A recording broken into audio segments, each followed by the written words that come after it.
Kanja ny 13 Mey rakotra mpitandro ny filaminana androany.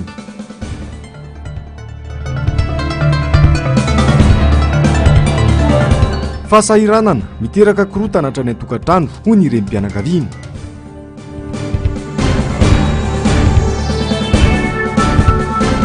Simba ny tontolo iainana, sahirana amin'izony ny vezo.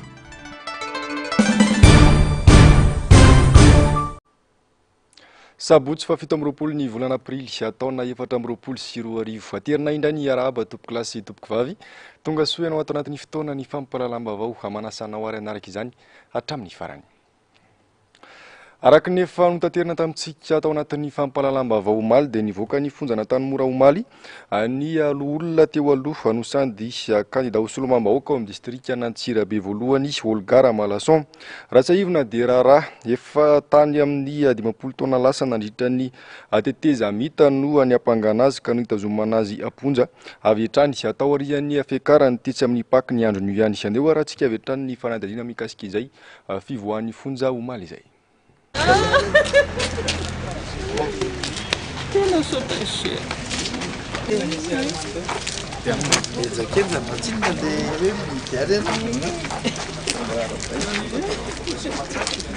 Nivoaka ny fonjana Tanimora io ariva io ny kandida ny firaisan-kina ao Antsirabe voalohany lisitra faharoa Olga Ramalason rehefa notazomina ponja vonjomaika nanomboka ny talata lasa teo.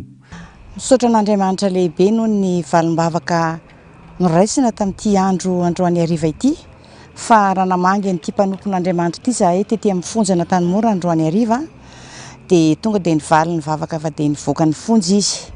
Misaotra an'Andriamanitra lehibe, misaotra antsika rehetra nitondra am-bavaka, misaotra ny rehetra izay nanotrina nampahery tamin'ny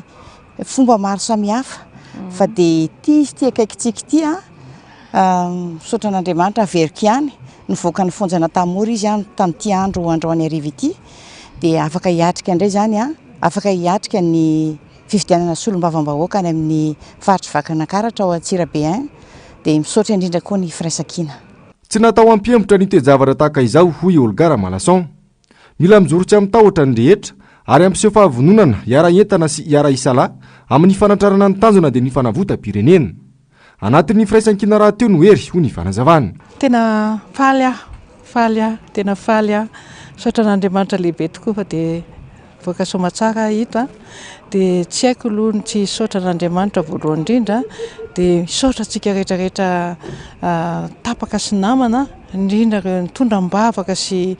tena niompo-po am-panahy tamiko fa henoko daholo ary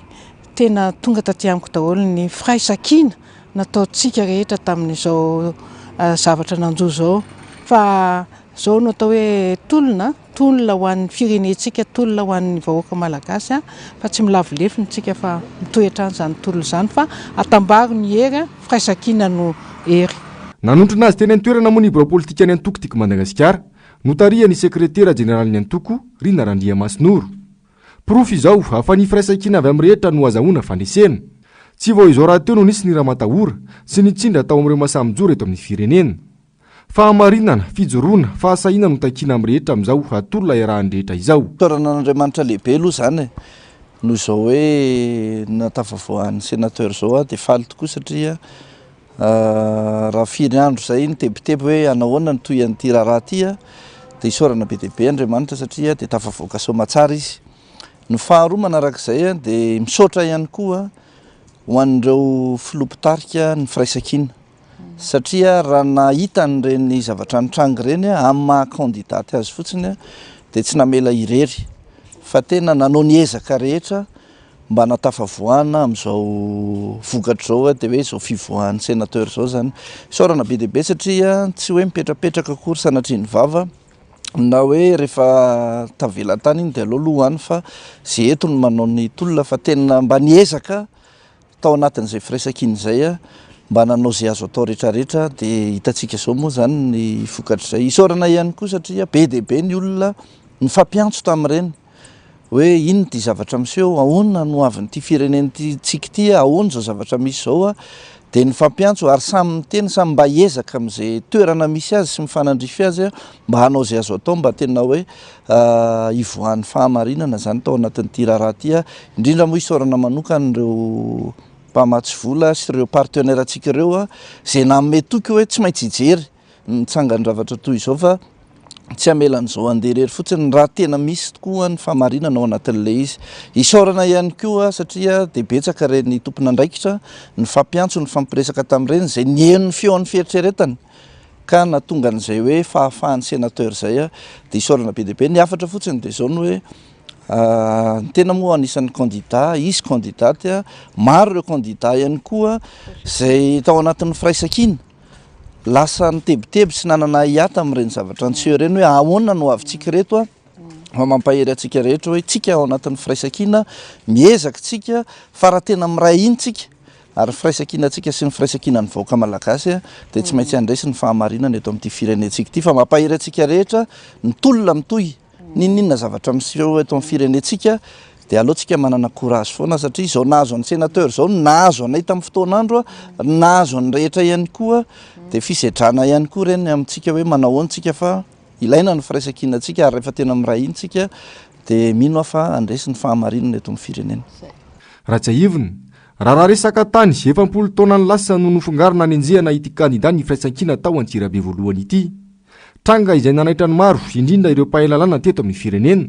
no ny fiheverana izany hotsindry politika fandikan-dalàna sy raha matahora tsotra izao indrindra amin'izao akatoky ny fifidianana izao ho afaka andray anjara amin'ny fifidianana solomam-bahoaka ny 20 Meo avy izao noho izany i Olga Ramanatsoa izay ny mikasika iny fa tafatsangana androany sabotsy 17 Aprily ny komity mpanohana ny kandidat ny firaisankina boriboritany faharoa atao fitaratra ho an'ny kandidat ny firaisankina rehetra manerana ny Madagasikara ny boriboritany faharoa anohony ny fahamaroan'ny malagasy avy any amin'ny faritra monina eo anivon'ity boriboritany ity arena ny fahasamihafana ho ny filoam-piara-mitantana ny firaisankina Marika Ravalomanana ny antsiprian'izay taratra ny zavamisy ny ao amin'ny boriboritany faharoa ary hita fa mahay-mirahina ireo mponina ao aminy na dia samihafa fiaviana azy ahitana solotenan'ireo foko rehetra eto Madagasikara ny ao anatin'ity boriboritany faharoa ity ary nahitana solontena avokoa ireo faritra rehetra anohana ny kandidat ny firaisankina Stanislas Randrianarisoa fantatry ny maro amin'ny sonana narana hoe Rastany sy ireo prailista miaraka aminy arena ny fahasamihafana ary tena hitondra hery lehibe ho an'ny vovonana ny fanohana ny avy amin'ny faritra ny kandidat ny firaisankina tena avy amin'ny fiheviana samihafa zay le diversité zay avy amin'ny fiheviana samihafa reto toketo reto ampahafantariny olona aloha alala azy zay ny atao hoe malala aloha samy manana ny fameza-pahasoavanareo nareo ataontsika malalatsika am'izay reo matao efa mitenonareo azy mihafiafy zany zay oa rehefa tena satsika ane hiatika amin'ireo tena firaisankina ole retsy aloha alanandrina zay alam-bahoaka zay vahoaka rehetra mamadikitsika daholo mba inantsika daholo fa matahotra izy mandeha rehetra zay natao hoe firaisankina no hery efa mba intsika dia mihery zay oaseho eto ary aseho tsara aza matatahotra zany nareo e efa nlahy zay male atsovo zay raha mizatra manjohanareo a fandinika koa zay eo tsy vitany ambava fotsiny ny fanohanana kandidat akoatra ny fanohana ny Brown firaisankina dia mila asa avy amin'ireo komity mpanohana ireo kandidat manerana Madagasikara satria tsy manana zony tsy ho lany ireo kandidat ny firaisankina ohatra ny filoha Marika Ravalomanana tsy maintsy menan'le fitaovana izy amenan'le fitaovana izy mba ahafahany mietsika fa tsy atao vava fotsiny manao sotia resahako nareo tsara satria zava-misy zatsy mba miafiafy zany refa miteny alô tsy milaza raha ohatra mety tsara velatsika dia no zany zany anareo koa nefany milaza hoe voniny zay sa zay nefa sababakaty sady makaty makaroa lozy zay tsy mety rehefa hoe izy no tohanana reto kandidatsika efatra reto dia izy zany zay tena tohanana mihitsy izy a hatramin'ny farany tsy manana zo tsy ho lany ireo apahany nataonareo a fa apahany ko ataonay dia raha mba iny tsika zay natao firaisankina iteny firaisankina tena mandaitra tsara be mihitsy ne hitondra ny fanilo ny firaisankina ireo kandidat ireo taoriany fanomezana fampiofanana omaly dia vonina ny ady amin'ny herariny sy ho an'ny tombotsoam-bahoaka ireo kandidat ny firaisankina ireo tomarika dia zao jereo aloha le zatra misinareo na zao daholo a ahoana izy satria nareo malala any dia nahazo formation nareo maly ilainareo sa tsy ilainareo le maly tena ilaina ozy izy mizatra tsy fantatray tao nandrinazay nanaovanay politika zay efa ainareo zany lo maly anao an'izay tsika tena etsika am'izay ka nareo aza matatavatra zanao tsara kely maly tena naitsiko tsara mihitsy fitenenana satria de tena misy manososy matiasina ny olona matiasina ny tanotrazantsika tsy zany no izy ka ary tsy zay ny fitondrana tsy hoe entina ampitahorana ny fitondrana mampatavatra olona tsy zay disy be zany fa ny fampandrosoana ny firenena de ny firaisakina manao ny hevitro raha zay ny politika manana ny hevitro anao na ny argumentanao idéologienao zao ny politika itondraka amty zao ny fitondrana azy de manaraka anao ny olona raha misy olona hafa raha mba te anao tsanendranao na amin'ny faninana fantatro misy aminareo amin'ny deuxième arrondissement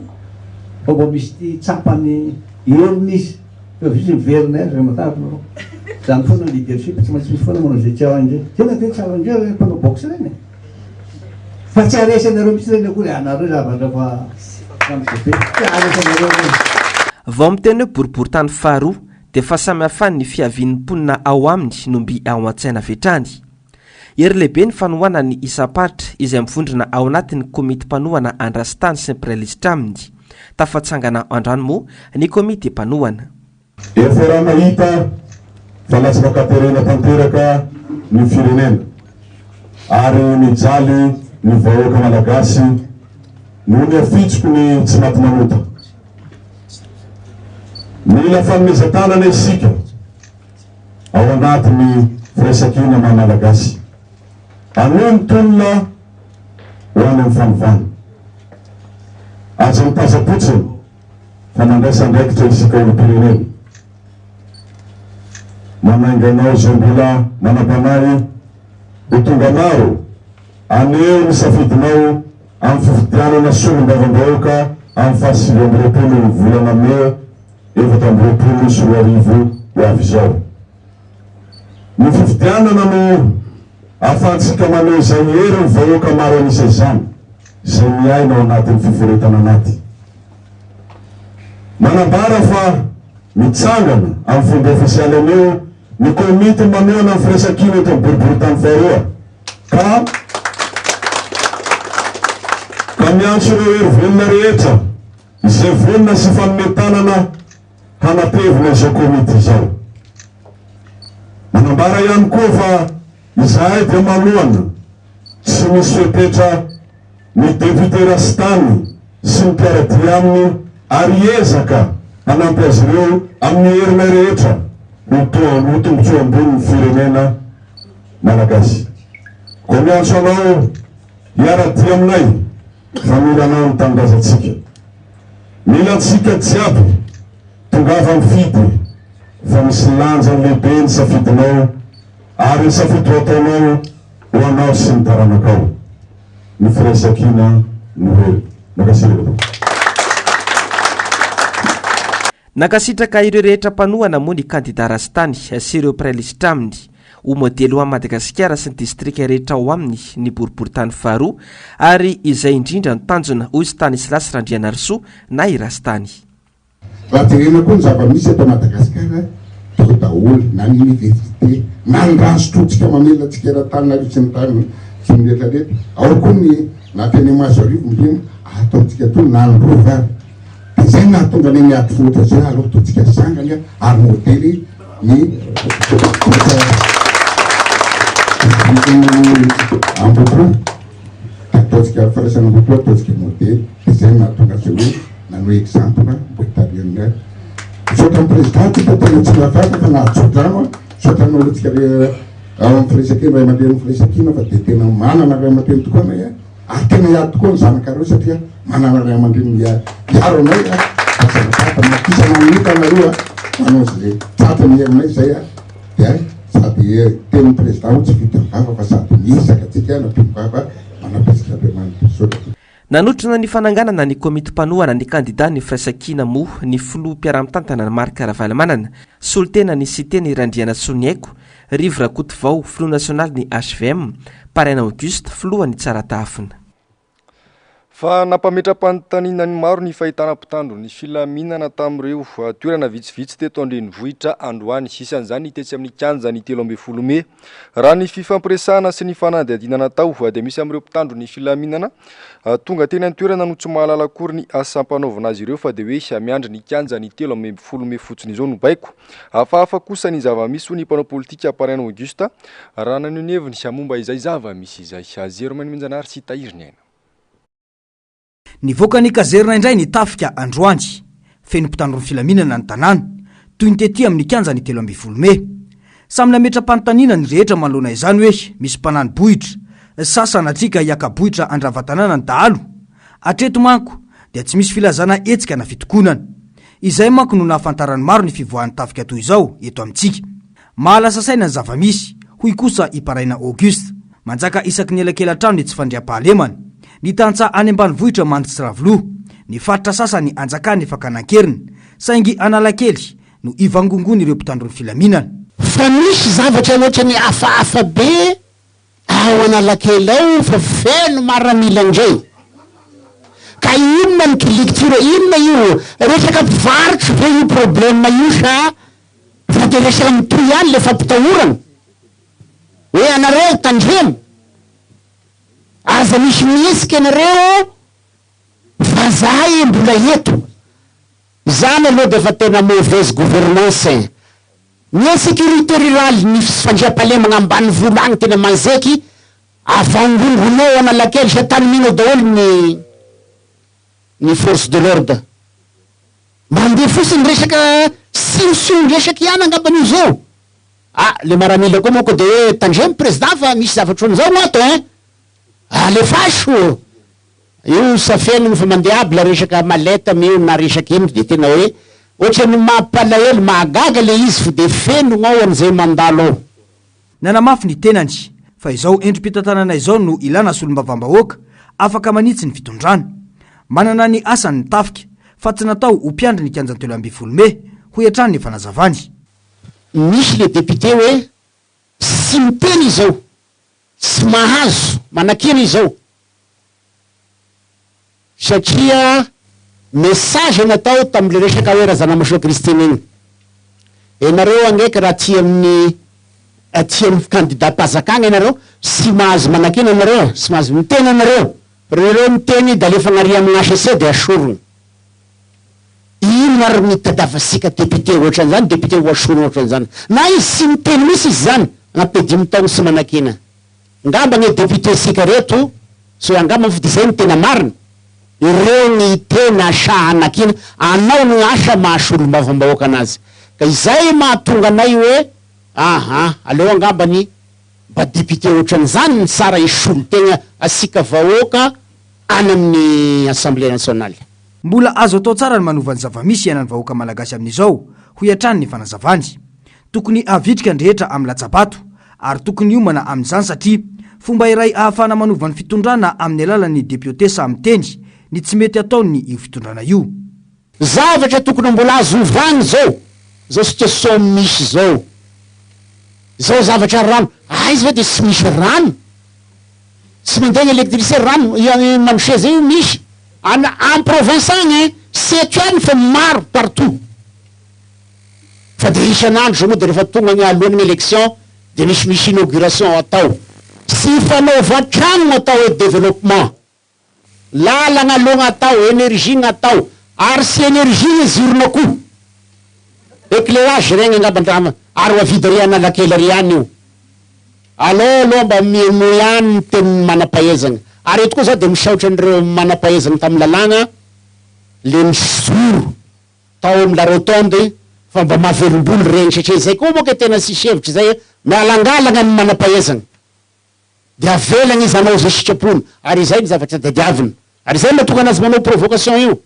mizay dia hoe tsy manao candidat sy manao asika sy milasaky dia izy rery any no milasaky eo dia lanilany fahataniky eoko dia nanamafy i Paraina Auguste fa tsy vahaolana intsony ny endrika fampiorona vahoaka tahaka izao naseho ny fanjakana izao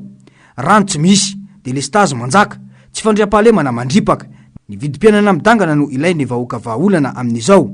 raha fanjakana tena miasa tsy matahotra vahoaka fa ny vahoaka indray aza no miaro azy ho iatrany ny fanazavany Fitondrana tsy miasa loha amin'ny fahoriam-bahoaka no misy eto ankehitriny ary fitondrana tsy mazaka demokrasia ho ny filohan'ny antoko SVM Arivo Rakotovao tamin'ity androany ity. Nambarany fa mila mijoro isika rehetra satria tsy sahaza ny vahoaka malagasy intsony izao zava-misy izao. Zero menamenjanahary sy tahiriny enatrany. Na inona ambara dia latsaka anatin'ny lavaky ny fahantrana ny firenena ankehitriny. Sahirana sy fadiran'ovana 5.700 malagasy. Mifamatotra ny ara sosialy sy ny tsy fandriam-pahalemana ka tsy mahagaga raha mirongatra mafy eny anivon'ny fiarahamonina ny alapotry sy ny fanafiana amin'ny endriny maro. Ny mahagaga nefa tsy ireo olom-bahoaka ireny no manahiran-tsaina ny mpitondra fa ny fomba hitazomana fahefana sy ny anaovana didiny besandry ara-politika. Fanagadrana, fisamborana, fampiororona ary tsy fanarandalana miariary no arangarangan'ny mpitondra manoloana ny taotra ara-politika indrindra fa amin'izao ankatoko ny fifidianana izao. Hoy ny filoham-panjakana teo aloha Arivo Rakotovao. Izany no tokony ijoroany rehetra satria tsy sahazany malagasy ny zava-misy ankehitriny ho hiatrany ny fanazavany. Marina ny sitrapontsika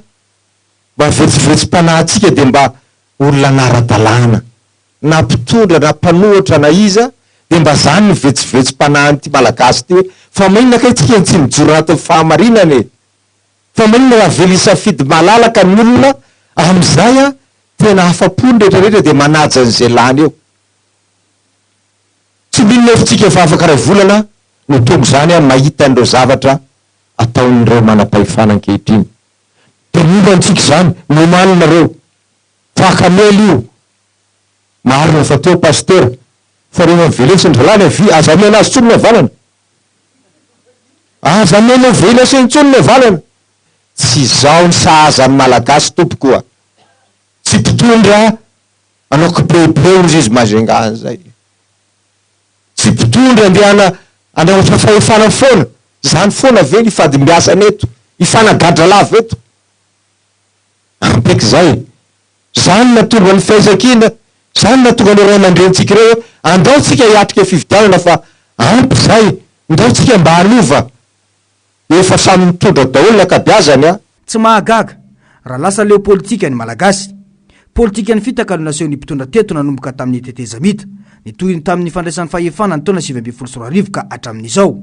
Fampanany tenana no mipopoka saingy ny asa vita tsy mipaka any ambilan'ny malagasy ho hiatrany ny fanazavany. Tsy voafantsika anatin'ireo volana zany rehetra zany fa ny adilitsika zao dia mandresy lahatra ary miaro ny safiditsika ka rehefa baolina ambony io dia rehefa baolina ambony tsika, rehefa baolina tanimbary io dia midina tanimbary tsika. Rehefa zay ny ilaina fa rehefa avy kosa tsika dia tokony mendrika safidy ny vahoaka. Zay ihany ny tonga n'olona iverina ka hatoky atsika mpanao politika fa tsy ny seza fotsiny akory. Ka rehefa azo iny dia adino ny rehetrarehetra. Mofetsy zany mahatonga ny elinelina lehibe amin'izao fotoana izao amin'ny mpitondra sy ny vahoaka hoe aiza ary le zavatra nitenenareo, aiza le zavatra nampatenainareo, ary aiza ny fitenenana ny zavatra tsy mety, tsy hitateraka dolo io fa mba lazao amin'ny vahoaka hoe ity ny lazaina fa tsy vitany satria zao ny antony fa zandangana ny olona. Nanamafiatrany ity filoham-panjakana teo aloha ity no sady filoha nasionaly ny antoko SVM fa vahaolana akaiky ahafahana manova ny fomba fitantanana ny firenena izao ny fifidianana solombavam-bahoaka io. Raha solombavam-bahoaka avy amin'ny fanoherana mantsy no maro anisa eny anivony anteny miram-pirenena dia afaka manitsy ny fomba fitondrana manahirana vahoaka ho hiatrany ny fanazavany. Ankoatr'izay dia tsy vita eo amin'ny latsabato ihany ny ady fa hatramin'ny fiarovana ny safidy mivoaka isaky ny profandatsaham-bato ihany koa. Fa tsy misy izay tsy vakivava amin'ny fampiaran-dalàna misy eto Madagasikara amin'izao fotoana izao. Gaga sy talanjona ny rehetra raha mahita ny fanitsakitsahan-dalàna ataon'ny mpitondra kanefa mangina ny rafi-pitsarana. Ny olon'ny mpanohitra nefa mpitahorana sy anaovana antso zay rehefa tian'ny mpitondra ampanginina. Fanadadinana ataon'ny mpanao gazety Yasinandria Malala sy Andry Rakotomalala. Natao anenjehana ny mpanohitra manokana avy lalàna eto Madagasikara ary tsy azo ampiarina amin'ireo olon'ny fitondrana izay mpanitsakitsan-dalàna ihany koa ve? Fantaniana miverimberina ao an-tsain'ny mpanara-baovao ireo rehefa mahita ny fomba fampiaran-dalàna misy eto Madagasikara. Tsy misy adihevitra fa tena manao mizana tsindrinila ny fampiarana lalàna hoy ny olom-pirenena. Ny lalàna dia lalàna atao iraisan'ny tany republikanina dia tokony iraisan'ny daholobe fa tsy misy kilafin'olona na hoe atokolona na vondron'olona hafa no ampiarina ny lalàna. Ny zavatra misy eto amin'ity firenena ity dia mampalahelo ny atao hoe fampiarana ny lalàna satria raha vao ny hafa dia atao amin'izay atao hoe atodraina fizarana amin'ny resaka lalàna fanindrina mozana ila izay. Fa maninona moa zany reny ny atao hoe ohatra anankiray vely ny volamena 770 kilao tao amin'ny lapampanjaka anankiray aiza ho aiza ny fipetraka reny zavatra reny nisy enquête parlementaire ve nisy fitsarana ve aiza ho aiza nareo paky aiza ho aiza ny bianco aiza ho aiza ireo rafitry ny fitsarandreo tsy teny koa raha tsy ny atao hoe fanaovana tsintsinina ny zo amin'ny olombelona indrindrindra fa zany zo amin'ny malagasy zany dia tokony apetraka foana zany amin'ny fombatsika malagasy atao hoe tsisy na raha tsy azy hatrizay no entin'ireo razambe antsika ireo mampanahelo ny zavatra misy amin'izao satria raha miteny na atao hoe milaza ny zavatra marina sy manitikitika ary manotohana ny fitondram-panjakana amin'izao misy zao dia tonga dia fitsarana anaponja no valin'izay ary ny setrany dia fampitahorana ary ampirorona mihitsy nefa nisika dia atao hoe manana taranaka isika ireo indrindra ianareo izay atao hoe fanandrify amin'izany rafitra misy amin'ny fitsarana sy ireo police judiciaire rehetra ireo dia za eto mitodika anareo ianareo androm-panjakana lehibe eto amin'ny firenena ao ny ACC indrindra jereo mipetrahanareo amin'ny tena zay atao hoe lafiny fitsarana zay fa manana ny atao hoe taranaka ianareo manana ny atao hoe fandraisana andraikitra amin'ity firenena mamitsika ity ianareo aleo ny lalàna dia atao ho an'ny rehetra fa tsy lalàna ho atao an'ny tokony fahefana amin'izao fitondran'izao ihany. Rarana fanamaro teto Madagasikara no veranjavona ankehitriny santionany amin'ireny ny resaka vary simba atao mahajanga ny raharaha écran plat ny volamena 770 kilaonanjavona ny volan'ny covid ny resaka bonbon sucette tao amin'ny ministera ny fanabeazana hatreto anefa tsy nisy toeny avokoa izany rehetra izany. Pejiny sosialy kosa indray raha nitatitra farany navoaka ny banky iraisampirenena dia manodidina ny 1.20 isanjato ny vahoaka malagasy no voatsikajy ho mahantra fadiran'ovana amin'izao fotoana izao. Nanamafy ny rem-pianakaviana iray nanaovana fanadihadiana androany fa miteraka korotana hatrany an-tokantrano ny tsy fisina fa indrindra eo amin'ny lafiny arabola. Etsy-ankilany sy adenambana fa eo aza izany dia mavelo mpanantenana ny fihetsika sy ondreo antoko politika misy adimy izay mivondrona ao anatin'ny vondrona politika firaisankina. Zero manimanjanary sy tahiriny. Mangirifiry ny adim-piainana atrehana amin'izao ny renim-pianakaviana no tena mizaka ny mafy. Maro ireo tokantrano lasa misedra olana satria tsy mifampatoky intsony indrindra fa eo amin'ny arabola vokatry ny asatro ny fiainana. Tsy maharaka ny fandaniana intsony ny fidiram-bola na dia samy miezaka miasa aza ny mpivadika ka voatery ajanona avokoa ny tsy lahara-pahamehana rehetra toy ny fividianana kojakoja toy ny fitafiana sy ny aingoaingo.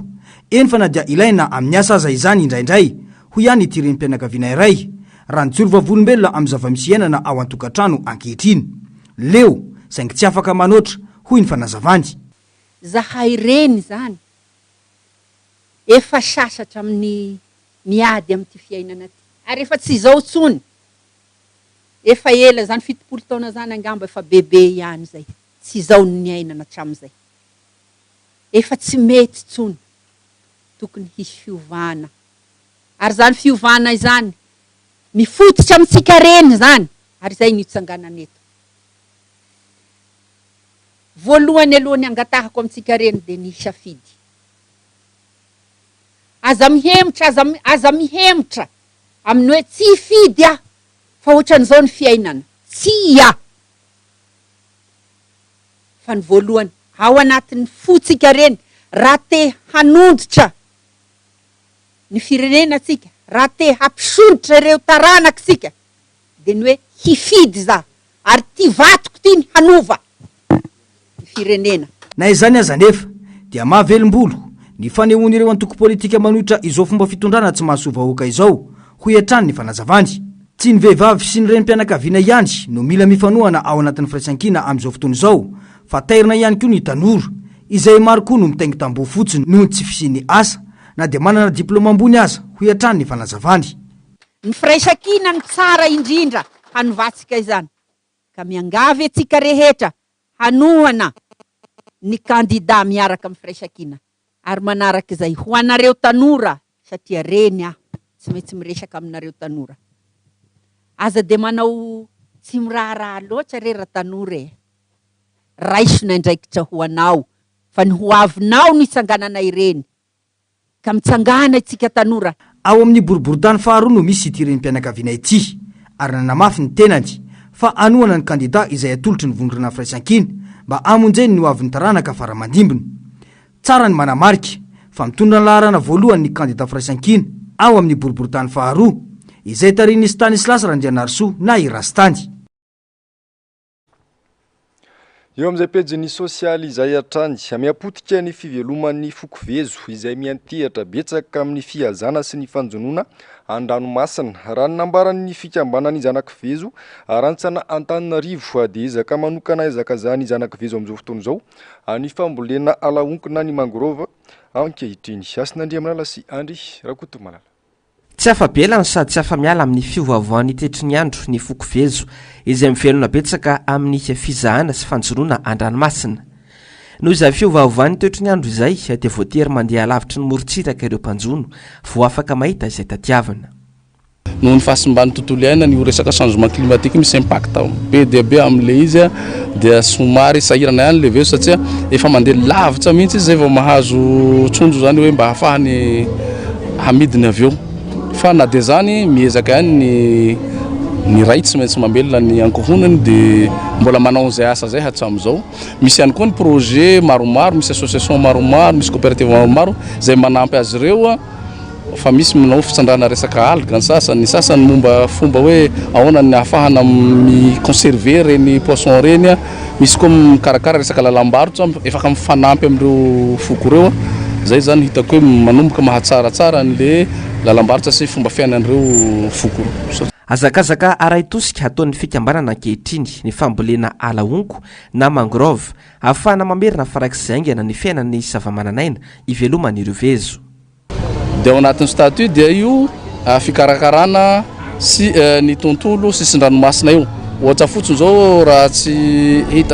hitanisa ohatra resaka fambolena hongo le mangrove reny. Mangrove tsika fa manomboka potika dia mirehabilité an'ireny zany manao reboisement. Zay zao anatin'ny activité ataony fikambanana raha malala fa ao anatin'ny mangrove no hafahan'ny hazan-dranomasina miriaria manao reproduction.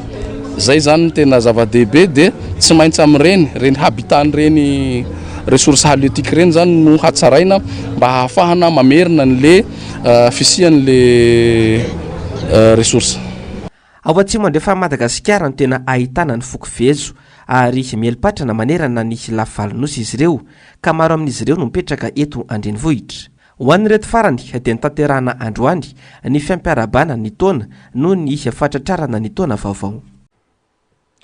Fa ivitoerana iray mampiroborobo ny fifandraisana mivantana abaka amin'ny États-Unis ny American Center ahafahana mahazo vaovao fampianarana amin'ny teny anglisy sy torohevitra momba ny fianarana any États-Unis amin'ny fampiasana ireo fitaovana avolenta hanampiana ireo mpianatra momba ny siansa, ny teknôlôjia sy ny injeniera ary ny matematika hanitatra ny fahaiza-manao ara teknika an'izy ireo. Misokatra ho an'ny rehetra ity ivitoerana ity izay nosokafan'ny ambasador amerikanina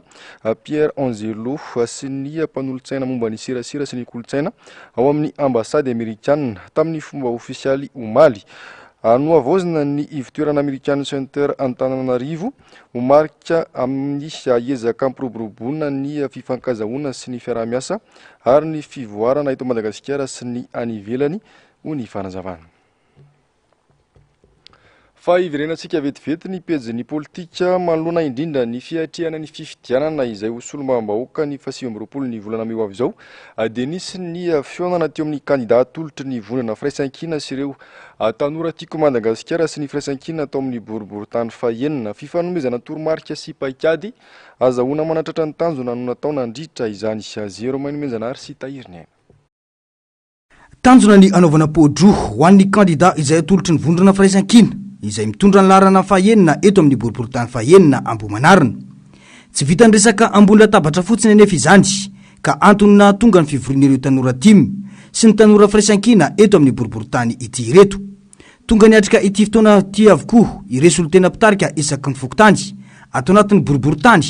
avy amin'ireo antoko 5 dia ny tsaratafiny, ny tim, ny prositeny, ny ASVM ary ny APM.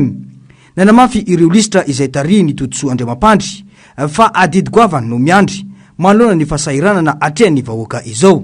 Mba nentanana azy ireo zany amin'ny andraikitra sy ny adidy zay tokony atao satria fatatsika fa hiatrika fifidarana indray zany ny firaisan-kina ary eo anatin'izany ny atoko 5, ny prositeny, ny ASVM, ny atoko politika madio ary ny tsaratafina izay nikambana ho iray. Fatatsika fa ny tanora no maro anisa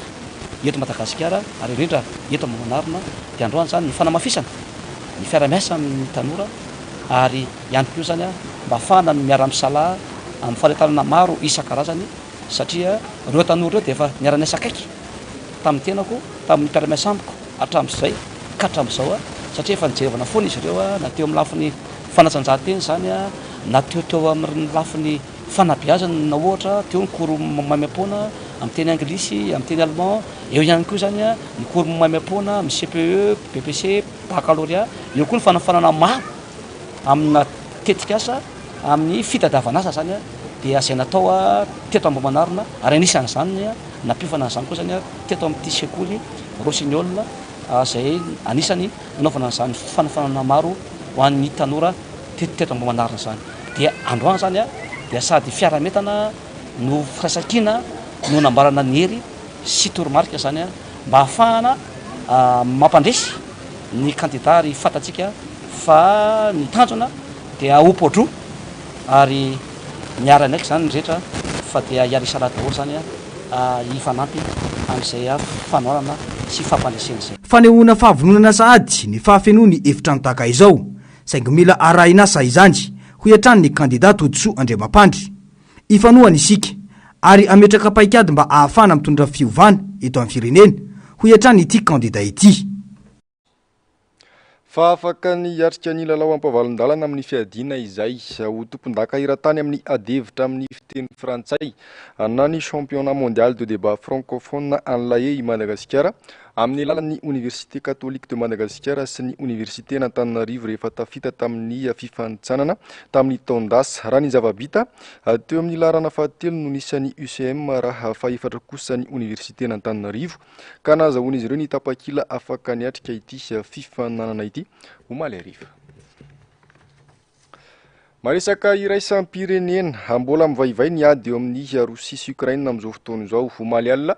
ny fanafika indray ny andaniny sy ny ankilany ho an'ny Ukraine betsaka ny fototra fitrasa simba ary olona roa no fantatra fa naratra. Ankilany kosa voatohitry Rosia avokoa ny drone nalefa ny Ukraine tao amin'ny lanitry Rosia. Sary ny Mathieu Prince.